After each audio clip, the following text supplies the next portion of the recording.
I'll give you my Ferrari if you can start it." Everyone laughed, but what that old man did next, no one could ever forget. The night glittered like a diamond-studded skyline over Manhattan. A private mansion perched high on the Upper East Side buzzed with energy. Spotlights swept across the sky, music pulsed through marble walls, and the scent of imported orchids mixed with top-shelf champagne. This was not just any party. It was the party of the season. Brandon Mitchell, heir to the Mitchell automotive dynasty, was hosting a lavish celebration for the launch of his newest luxury auto brand, Mitchell Velocity. The name was already trending across social media, with influencers and journalists flooding the mansion like moths to flame. Photographers snapped pictures of celebrities stepping out of black SUVs onto a carpet imported from Milan. Waiters in tailored suits floated through the crowd, with silver trays of foie gras canapés and glasses of Dom Pérignon. In the center of the circular driveway, bathed in soft gold lighting, sat a gleaming red Ferrari 812 Superfast, a nod to the inspiration behind Brandon's new line. The car was flawless, paint so smooth it reflected starlight, rims that shimmered like polished obsidian, and a custom chrome emblem of Brandon's initials etched along the rear panel. Guests admired it like a rare jewel in a high-end museum. Inside, Brandon worked the room like a man born for the spotlight. 32 years old, tall, and devastatingly confident, he wore a white tuxedo with black silk lapels and a smirk that didn't seem to fade. His voice carried across the room as he laughed, toasted, and charmed New York's elite. Tech moguls, models, actors, all orbiting around him, their admiration obvious, their envy barely concealed. "Brandon," someone purred near the open bar, "this car is insane. How do you top this?" He chuckled and raised his glass. "Velocity is just the beginning," he said. "I'm not just selling cars. I'm selling dominance." The guests laughed, cameras flashed, and for a moment it seemed like nothing could touch Brandon Mitchell. Then, from beyond the gate, came a quiet interruption. A man, thin and hunched, shuffled past the valet station. His clothes were worn, patched together from different decades. His boots were cracked, laces mismatched. A grey beard covered most of his weathered face, and his eyes, though sunken, were sharp and alert. Security began to move toward him, but he paused near the Ferrari and simply stared at it. The old man didn't speak. He just looked at the car like he was remembering something long buried. Some guests noticed him, then quickly looked away. A few sneered. A whisper went around. Who'd let a homeless guy in? Brandon stepped outside, flanked by two friends. He spotted the man immediately and grinned wide, sensing an opportunity. "Well, what do we have here?" he called out, loud enough to gather a crowd. "A guest from another dimension." Laughter rippled through the group. The old man didn't move. "You like the car, old-timer?" Brandon continued, walking toward him with exaggerated swagger. "Tell you what, if you can start her, she's yours." The crowd gasped and then roared with laughter. "Brandon, come on," someone said, half amused, half uneasy. He ignored them. "I'm serious," he said, now standing just a few feet from the man. "It's push to start, real fancy. Think you got what it takes? Or should I call the valet to show you how it works?" The old man raised his eyes slowly, meeting Brandon's gaze. His voice, when it came, was quiet but unshaken. "Mind if I take a look under the hood first?" The laughter stopped. Brandon blinked. "Wait, you're serious?" Frank Morgan, though no one knew his name yet, stepped forward, his hands rough and stained, like someone who had lived too many winters. He didn't look at the crowd. He didn't care about the cameras or the chuckles. He just walked up to the Ferrari like it was an old friend he hadn't seen in decades. Brandon hesitated, but the cameras were rolling now. He waved toward his driver. "Pop it open for him," he said, trying to keep the sarcasm intact, though his voice faltered just slightly. The hood clicked, and Frank leaned in. His fingers moved over the engine, not with caution, but familiarity. He touched the components like a pianist, returning to a long-forgotten instrument. 30 seconds passed, then a full minute. The crowd watched in silence. Frank stepped back. "She's been running a little rich," he murmured. "Vacuum leak on the right intake manifold. That'll mess with your idle long-term. Surprised your tech team didn't catch it." A few heads turned. Someone near the back whispered, "Is he for real?" Brandon scoffed. "Nice guess, Pops." Frank walked around the car, then opened the driver's door. He slid in, ignoring the murmurs, the glares, the disbelief. His hand found the ignition button. He paused, then pressed. The Ferrari roared to life. Not a sputter, not a hesitation, just pure, clean ignition. Gasps echoed across the driveway. Brandon's face drained of color. Frank revved the engine once, twice, then turned it off. He stepped out calmly and looked Brandon in the eye. "I believe you said it was mine," he said softly. Silence. Then scattered applause, nervous at first, then growing louder, not for Brandon, for the old man. Brandon tried to laugh it off, but his charm was slipping. All right, good party trick," he said. "Didn't know street magicians knew cars." But no one laughed this time. Frank didn't speak again. He stood beside the car, quiet, composed. The moment hung in the air, thick with tension. The rich, the powerful, the beautiful. All eyes were on a man they wouldn't have looked at twice an hour ago. He had arrived a ghost. Now, he was something else entirely, and Brandon Mitchell knew, somehow, that the night was no longer his. The Ferrari's engine growled to life with a low, silky purr, slicing through the still night like a blade. It wasn't just that the car had started. It was how it started. No delay, no struggle, just precision, clean, perfect. The crowd stood frozen. Some guests blinked in disbelief. Others pulled out their phones again, capturing the moment like they were afraid they'd imagined it. A few looked toward Brandon, waiting for him to say something, to reclaim the moment with a clever remark or dismissive laugh. But Brandon Mitchell said nothing. The smirk that had been fixed on his face for most of the evening was now gone, replaced by a confused stare. His eyebrows twitched slightly, and his jaw tightened. In all his years of owning exotic cars, hosting high-end events, and basking in the glow of admiration, no one had ever stolen his spotlight like this. Frank Morgan didn't acknowledge the attention. Sitting calmly in the driver's seat, he listened. He pressed the throttle gently. The engine responded with a deep, mechanical roar, not flashy, not showy, just raw power. Then slowly he turned the key off and stepped out of the car. The silence that followed was deafening. Frank didn't need to raise his voice. "Idle's running a bit high," he said, as if speaking to himself. "Sounds like there's a leak in the intake manifold, probably on the passenger side. That'd explain the uneven tone on the second rev." A few guests furrowed their brows. "What?" someone whispered. "What did he say?" "He just diagnosed the engine," said a man in a suit, glancing nervously at Brandon. That's not normal party banter." Frank ran his hand along the hood, not in admiration, in assessment. His fingers traced subtle imperfections. He shook his head. "Right rear suspension's misaligned too," he added. "Barely noticeable unless you're watching the tilt as she idles, but it's there. Could be an assembly issue.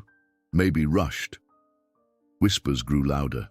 A few heads turned toward the engineering team mingling in the back corner of the party. One of them looked visibly tense. Brandon stepped forward finally, breaking the spell. Okay, he said with a tight smile. "That's enough. You got lucky, old man. Cute trick. I'm sure the valet left the keys in or something." Frank didn't look at him. "Push to start. You'd know that if you listened to your own demos." Brandon's jaw flexed. "You hacked it then? Or maybe you're some kind of plant. Are you with the press, trying to embarrass me?" Frank's gaze lifted, calm but sharp. "I don't need to embarrass you, Mr. Mitchell. You're doing just fine on your own." A few guests laughed, not the boisterous, sycophantic kind from earlier. These were nervous chuckles. People were no longer sure which side they were on. The mood had shifted entirely. The opulence of the night was still there, but its center had moved. Brandon tried to recover. "All right, funny guy. So what? You're some car whisperer now?" Frank stepped toward the crowd, brushing dust off his jacket. "No, just a mechanic, one who knows how to listen." He turned toward the car again and added more softly, "These machines talk, if you know how to hear them." A man in the back, older, graying at the temples, raised his voice. "You were dead on about the idol," he said. "I heard it too. I thought it was nothing but damn." A few others nodded. The engineering lead of Brandon's team looked increasingly pale. Brandon's smile became forced. "You people really believe this?" he said. "Some random street guy waltzes into my party and suddenly he's the Ferrari whisperer? You're all that gullible?" Frank turned his full attention to Brandon now. His eyes, lined with age but sharp as glass, studied the young mogul carefully. "I'm no magician," Frank said. "I just know this machine better than anyone here."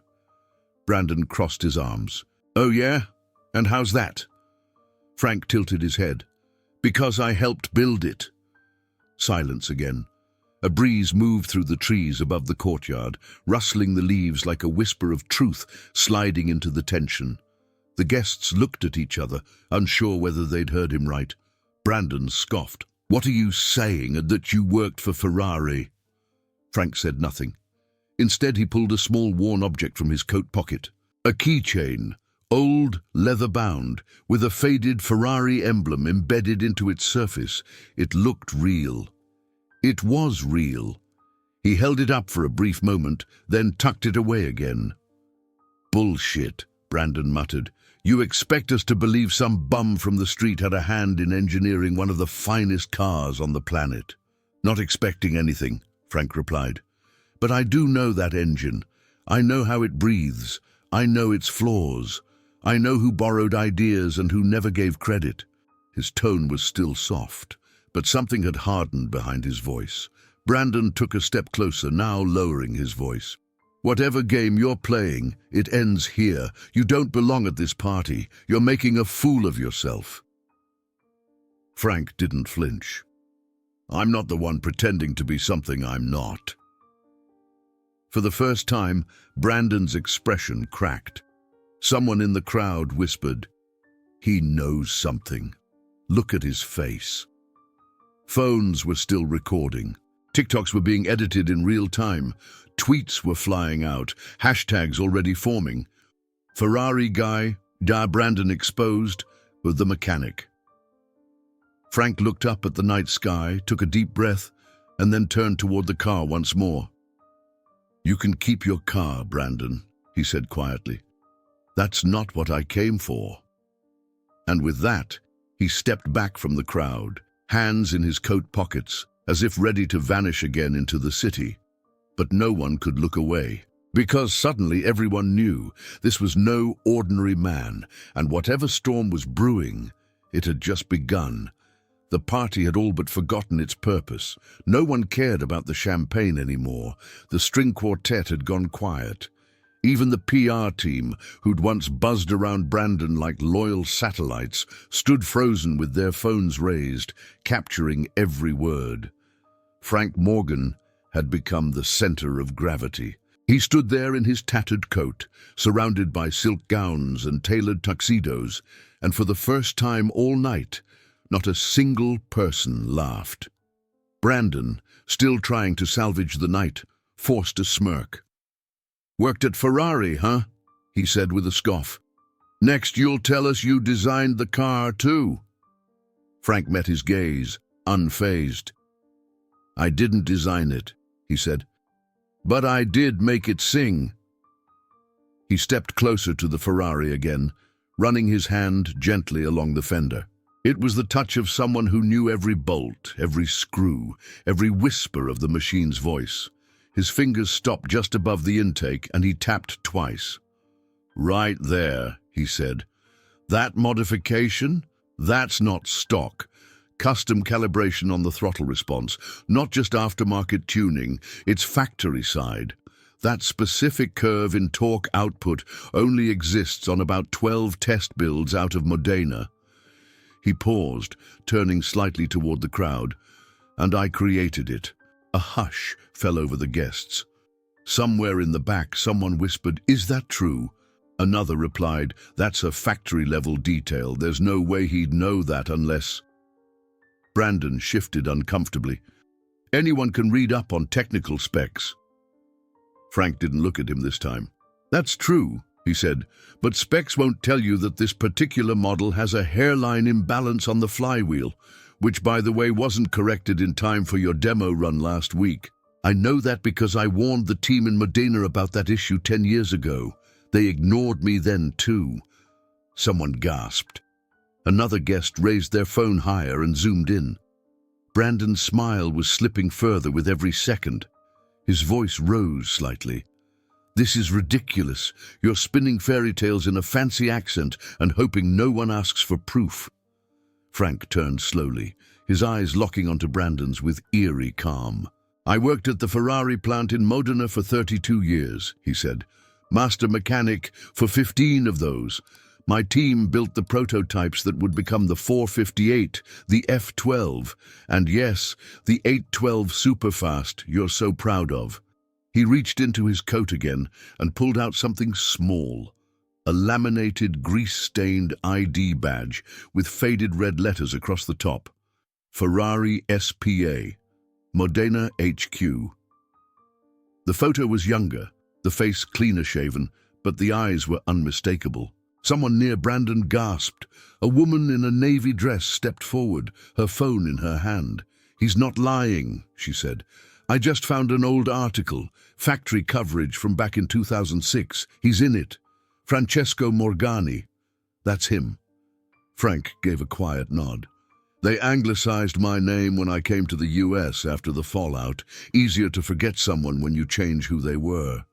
Brandon's face twisted. "This is absurd.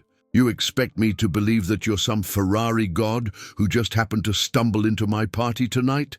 Frank didn't raise his voice, but his words landed like hammer strikes. "Your father knew who I was," he said, "and so do you." A wave of murmurs swept through the crowd like wind through dry grass. Brandon opened his mouth, but nothing came out. His expression flickered, just for a moment, into something raw. Recognition. Fear. Frank stepped forward again, not threatening, but steady. "You used that calibration in your prototype?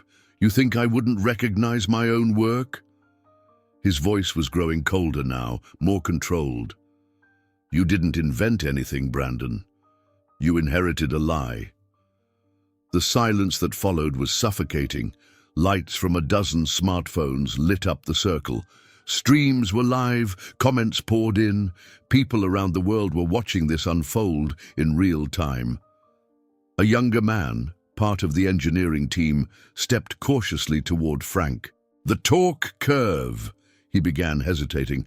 "I'd heard rumors that someone outside the company had created it, but I thought it was internal legend. We were told it came from a private acquisition." Frank nodded. "I was that acquisition." Another woman, a tech journalist, raised her voice. "So why'd you leave?" Frank didn't blink. "I didn't. I was forced out. The patents I developed were reassigned. Quietly, legally, cleanly. Your father made sure of that," he said, glancing again at Brandon. "They took everything, my name, my work, my home, all in exchange for silence." Brandon turned away, but the crowd didn't follow. Eyes were glued to Frank.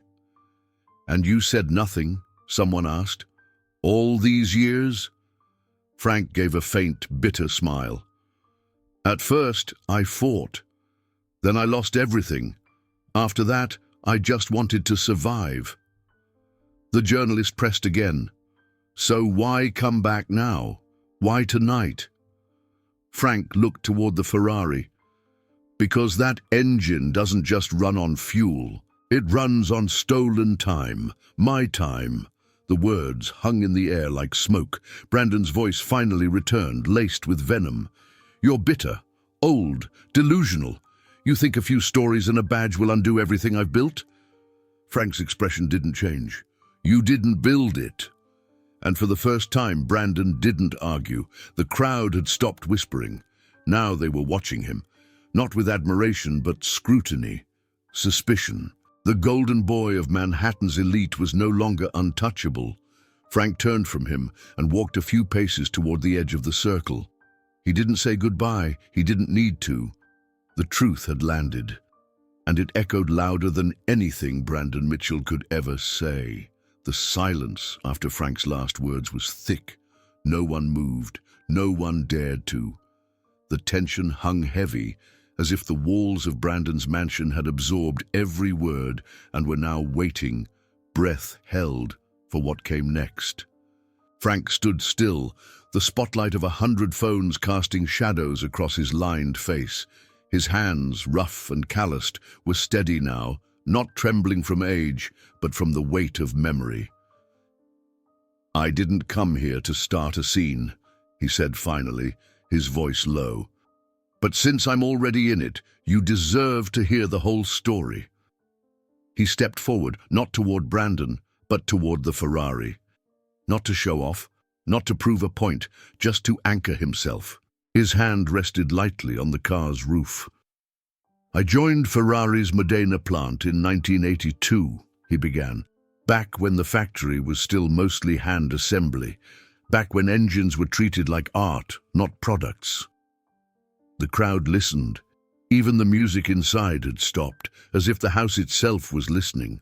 "I wasn't a genius. I wasn't some Ivy League golden boy. I was just good with machines. I had this instinct. I could hear problems before they happened, feel tension in the metal before it cracked.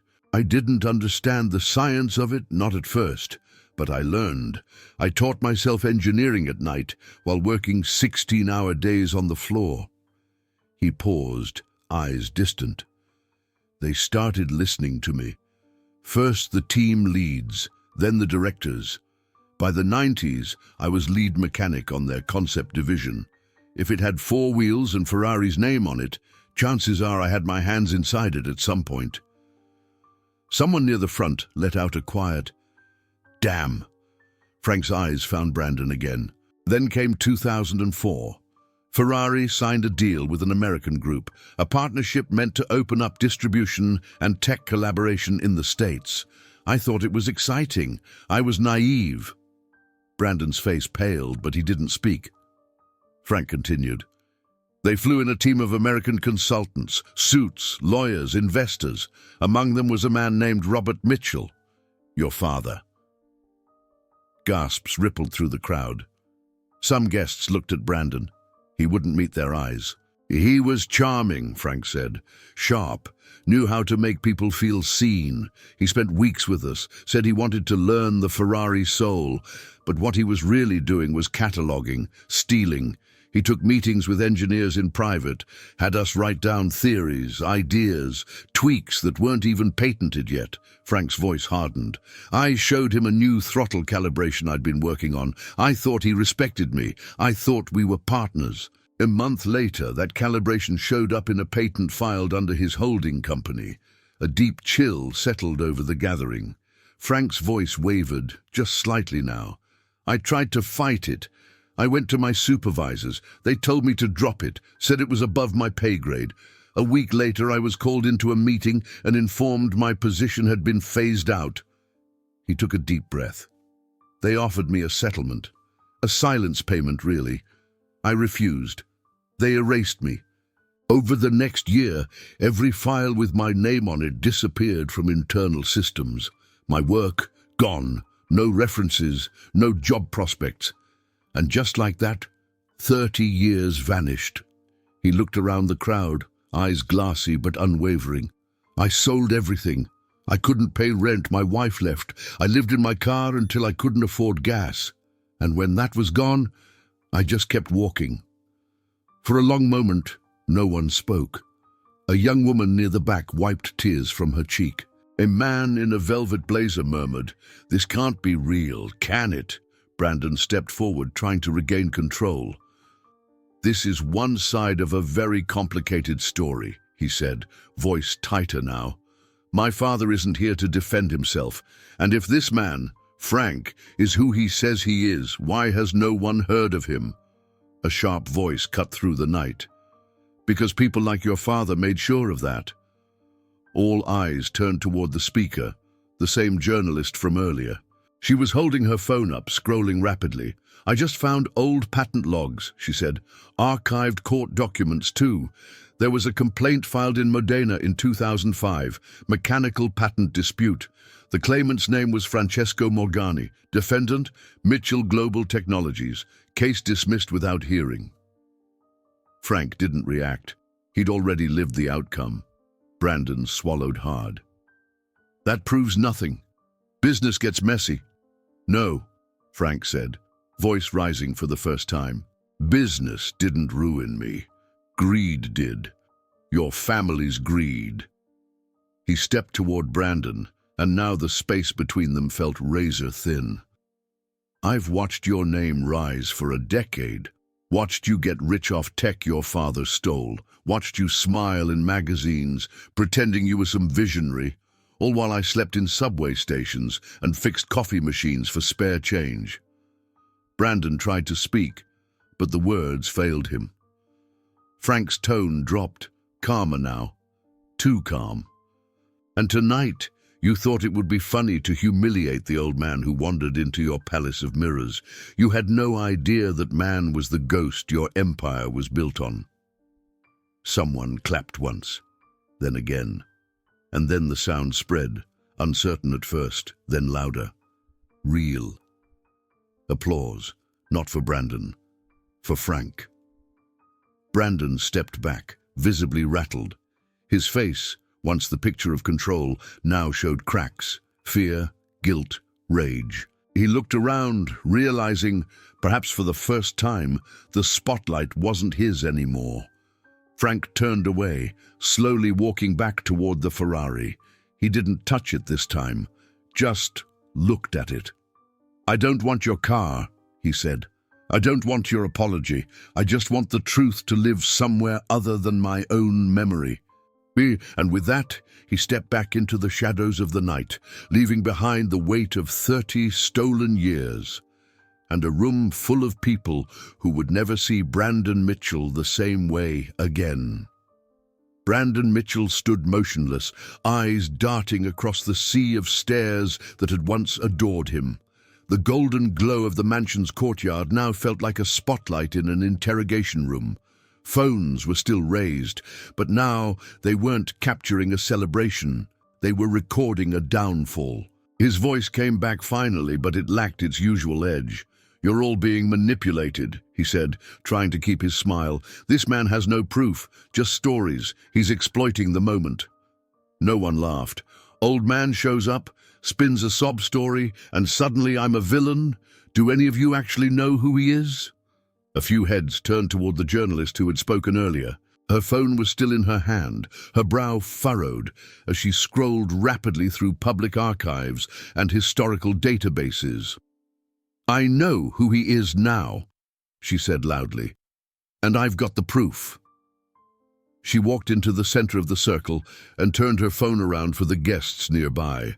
Multiple patents filed between 1997 and 2004 under the name Francesco Morgani, she read aloud. Each connected to performance upgrades, engine calibration systems, and mechanical configurations specific to early Ferrari prototypes. And here, she paused, eyes narrowing, legal transfers of ownership, every single one reassigned in 2005, to Mitchell Global Technologies. Murmurs surged through the crowd like an electric wave. Brandon's throat tightened. "Those patents were acquired legally by a company founded by your father." The journalist shot back, not missing a beat, through an internal acquisition that conveniently coincided with Frank's sudden disappearance from the company. "I wasn't in charge back then," Brandon snapped. "Whatever happened, you're benefiting from it now." Frank interrupted, his voice cold and clear. Every headline with your name, every dollar in your account, every car you've ever claimed credit for, all built on a foundation of theft. The crowd swelled with noise. Whispers, curses, astonishment. A few guests began to peel off quietly, slipping away toward the valet, not out of politeness, out of discomfort. A well-known venture capitalist muttered to his assistant, "Call the office. Pull my investment from Mitchell Velocity. I want out by morning." A major tech executive turned to his PR handler. "Get ahead of this. If anyone asks, we had no prior knowledge of the dispute." Brandon could see it unraveling in real time. The empire his family had built, the one he'd branded, polished, and paraded around in glossy magazines, was bleeding from the inside. He stepped toward Frank, desperation rising in his voice. "You think this proves anything? That people will believe you over me?" Frank didn't flinch. "I don't need them to believe me," he said. "I just needed them to listen, and tonight they did." More guests walked away, some without even saying goodbye. A few stopped to shake Frank's hand as they passed, quiet words of thanks or apology exchanged in hushed tones. Brandon turned to the crowd, trying to laugh. "All right, come on. This is a party, not a courtroom. Don't let one bitter voice ruin the night." But no one raised a glass. No one smiled back.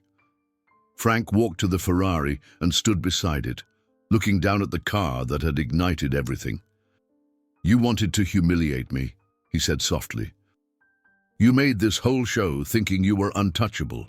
But the thing about engines, Brandon, no matter how beautiful they look on the outside, it's the hidden flaws inside that bring them down." He stepped back and faced him fully.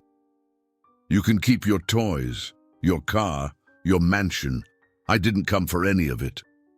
Then he leaned in slightly, just enough so only Brandon could hear. "I came for the truth, and I got it." Brandon stared at him, speechless. For a moment, he looked not like a billionaire, not like a mogul, but like a boy caught in a lie too big to explain. The cameras kept rolling. Frank turned to leave. The path parted for him naturally. People stepped aside with a reverence reserved not for the wealthy, but for the justified. The Ferrari behind him sat silent, no longer a symbol of power, but of shame. Brandon was left alone under the lights, the hum of voices fading behind him as guests trickled out. The music never came back on. The party was over, and he knew it. All that remained was the hollow echo of a man realizing that legacy isn't what you build. It's what the world remembers when the applause stops. By sunrise, Frank Morgan's name was everywhere. His face, weathered and lined by decades of quiet suffering, filled the screens of phones and morning broadcasts across the country. What had started as a luxurious product launch in a Manhattan mansion had ended in a public reckoning and a viral story the world couldn't stop talking about. The mechanic trended on social media within hours. Millions watched clips of Frank diagnosing the Ferrari with clinical precision, shutting down Brandon Mitchell without theatrics, just facts, quiet truths, and the authority of someone who knew. Major outlets picked it up fast. Ghost of Ferrari past, the man who built an empire in silence, the mechanic who shook Manhattan, truth in the engine, how one man toppled a dynasty. News anchors spoke his name with reverence. Editorials called him a symbol of integrity in an age of excess. The internet, hungry for authenticity, devoured every detail. Investigative journalists dug deeper, uncovering decades-old boardroom deals, shady patent transfers, and legal bullying buried in corporate archives. The Mitchell name, once synonymous with power and performance, now carried the bitter scent of scandal. Brandon's empire didn't collapse overnight, but the foundation cracked fast. Partnerships were dissolved. Investors pulled out. The Velocity launch was delayed indefinitely. And while Brandon remained silent publicly, insiders whispered of chaos behind closed doors.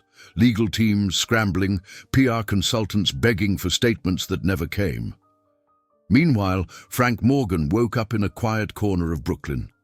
No entourage, no cameras, just the familiar creak of a second-hand mattress and sunlight filtering through blinds warped by time. He turned off his ancient flip phone, the same one that hadn't buzzed in months, because now it wouldn't stop.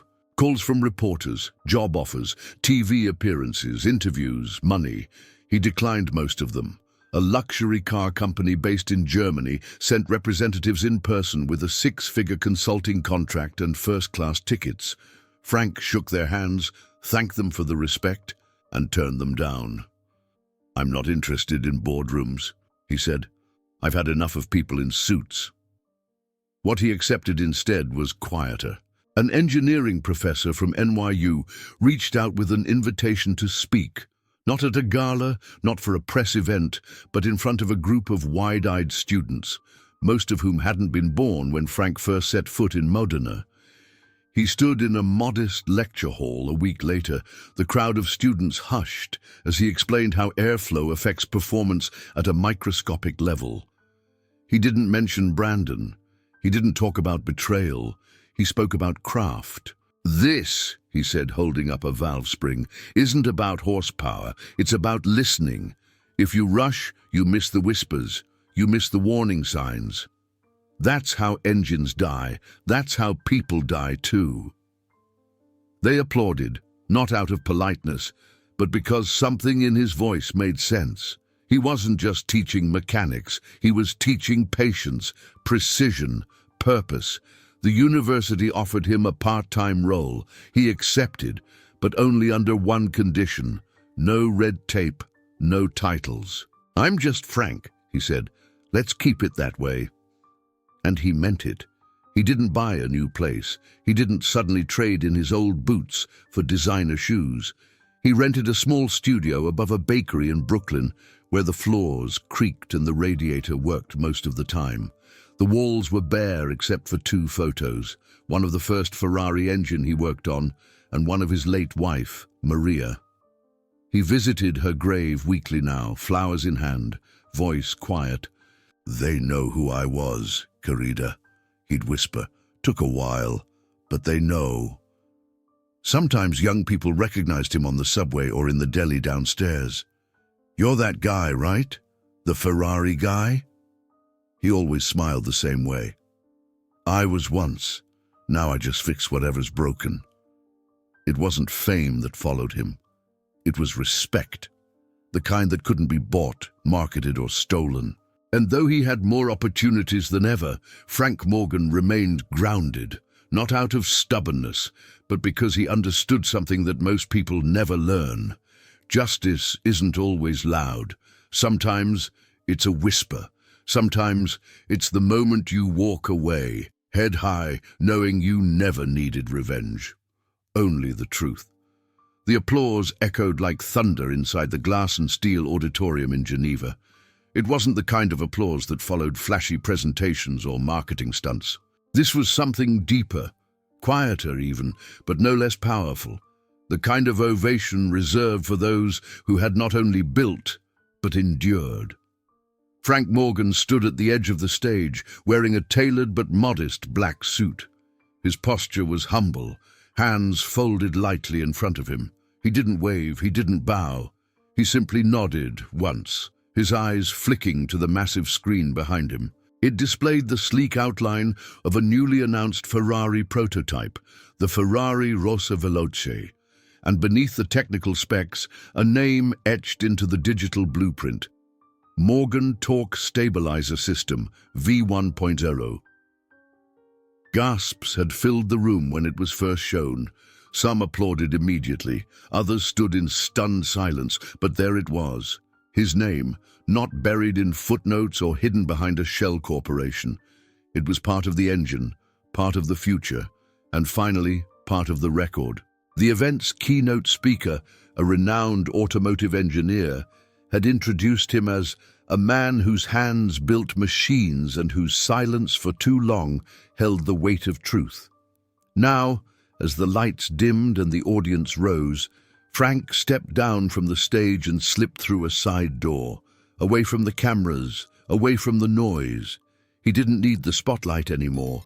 He had his name back. Half a world away, in a sun-drenched loft apartment overlooking Central Park, Brandon Mitchell sat alone. The windows were wide open, but the room was quiet. Too quiet. His phone buzzed occasionally, emails from lawyers, desperate pleas from investors, cold offers from former allies, now looking to distance themselves. A news alert flashed across the screen. Frank Morgan receives global engineering honors. Ferrari officially credits Morgan system in new flagship model. Brandon didn't tap it. He didn't need to read the article. He already knew what it said. The industry had moved on, and this time it had left him behind. On the wall behind him, a framed magazine cover from just last year still hung. The Future of Cars, Brandon Mitchell's Velocity Empire. He stared at it for a long time, then he stood, took it down, and set it gently on the floor. He didn't smash it, he just walked away. Back in Brooklyn, the metal shutters of a quiet garage rolled open for the first time in years. The sign above it had been repainted, though still simple. Morgan & Co. Precision Mechanics. Inside, the air smelled of oil, rubber and metal. The kind of smell that always meant work was being done, and done right. Frank stood by the open bay door, watching as two teenagers wrestled with the undercarriage of an old Mustang. One of them cursed softly after dropping a wrench. The other laughed. "Don't force it," Frank said calmly. "Feel it. The bolt doesn't care how strong you are. It cares if you're listening." They nodded, eager. The space was modest, a few lifts, a wall of hand tools, a couple of battered engines mid-repair, but it buzzed with life. Not the cold hum of machines, but the warm rhythm of learning. A faded black and white photo hung near the workbench. It showed Frank in his 20s, grinning beside a freshly built V12, grease on his face, pride in his eyes. He caught it out of the corner of his gaze and smiled, not wistfully, not sadly, just quietly. His legacy wasn't etched only into metal now. It lived in the hands of kids who thought talk was just a number before he showed them it was a language. Later that afternoon, he pulled out a battered notebook, the same one he'd carried since Modena. He flipped through pages filled with sketches, equations, small notes to himself. He added a new line at the bottom of the last page. "Truth is the only part of the machine that doesn't rust." Then he closed the book, placed it back on the shelf, and walked over to help lift an engine block. Outside, the city moved on, fast, loud, distracted. But inside that garage, time slowed down. Because here, under Frank Morgan's guidance, the next generation wasn't just learning how to fix cars. They were learning how to build with honor. And that, more than any applause, any award, any revenge, was the real victory. Sometimes the smallest moments change the biggest lives. If this story moved you, leave a like and subscribe for more.